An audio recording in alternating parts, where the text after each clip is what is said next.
ಪರೀಕ್ಷೆಯಲ್ಲಿ ನಕಲು ಮಾಡುತ್ತಿದ್ದ ವಿದ್ಯಾರ್ಥಿ ತಡೆದ ಪ್ರಾಂಶುಪಾಲರ ಮೇಲೆಯೇ ಹಲ್ಲೆ ನಡೆಸಿದ ವಿದ್ಯಾರ್ಥಿ.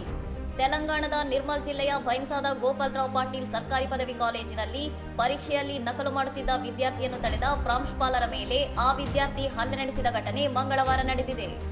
ಸೆಮಿಸ್ಟರ್ ಪರೀಕ್ಷೆಯ ಮೇಲ್ವಿಚಾರಣೆ ನಡೆಸುತ್ತಿದ್ದ ವೇಳೆ ವಿದ್ಯಾರ್ಥಿ ನಕಲು ಮಾಡುವುದನ್ನು ಗಮನಿಸಿದ ಪ್ರಾಂಶುಪಾಲರು ಕೂಡಲೇ ಆತನನ್ನು ಪ್ರಶ್ನಿಸಿ ಎಚ್ಚರಿಕೆ ನೀಡಿದ್ದರು. ಪ್ರಾಂಶುಪಾಲರ ಚೀಮಾರಿಯಿಂದ ಕೆರಳಿದ ವಿದ್ಯಾರ್ಥಿ ಪರೀಕ್ಷಾ ಕೇಂದ್ರದ ಆವರಣದಲ್ಲಿಯೇ ಅವರ ಮೇಲೆ ದೈಹಿಕವಾಗಿ ಹಲ್ಲೆ ನಡೆಸಿದ್ದಾನೆ ಎಂದು ಅಧಿಕಾರಿಗಳು ತಿಳಿಸಿದ್ದಾರೆ. ಶಿಕ್ಷಣ ಸಂಸ್ಥೆಯ ಆವರಣದಲ್ಲಿ ನಡೆದ ಈ ಅಮಾನವೀಯ ಕೃತ್ಯವು ಅಧ್ಯಾಪಕರು ಮತ್ತು ವಿದ್ಯಾರ್ಥಿಗಳಲ್ಲಿ ಆತಂಕ ಮೂಡಿಸಿದ್ದು, ಶಿಕ್ಷಕರ ಸುರಕ್ಷತೆ ಬಗ್ಗೆ ಗಂಭೀರ ಚರ್ಚೆಗೆ ಗ್ರಾಸವಾಗಿದೆ. ಹಲ್ಲೆಗೊಳಗಾದ ಪ್ರಾಂಶುಪಾಲರು ಬೈನ್ಸಾ ಪೊಲೀಸರಿಗೆ ದೂರು ನೀಡಿದ್ದು, ವಿದ್ಯಾರ್ಥಿಯ ವಿರುದ್ಧ ಪ್ರಕರಣ ದಾಖಲಿಸಿಕೊಂಡಿರುವ ಅಧಿಕಾರಿಗಳು ತನಿಖೆಯನ್ನು ಆರಂಭಿಸಿದ್ದಾರೆ. ಪರೀಕ್ಷೆಗಳಲ್ಲಿನ ಅಕ್ರಮಗಳನ್ನು ತಡೆಗಟ್ಟಲು ಮತ್ತು ಶಿಕ್ಷಕರಿಗೆ ಸುರಕ್ಷಿತ ವಾತಾವರಣ ಕಲ್ಪಿಸಲು ಶಿಕ್ಷಣ ಸಂಸ್ಥೆಗಳು ಕಠಿಣ ಕ್ರಮಗಳನ್ನು ಕೈಗೊಳ್ಳಬೇಕಾದ ಅನಿವಾರ್ಯತೆ ಈ ಘಟನೆಯಿಂದ ಎದ್ದು ಕಾಣುತ್ತಿದೆ. ಇನ್ನಷ್ಟು ಸುದ್ದಿಗಳಿಗಾಗಿ ನೋಡ್ತಾ ಇರಿ ಸೌರಂ ಟಿವಿ.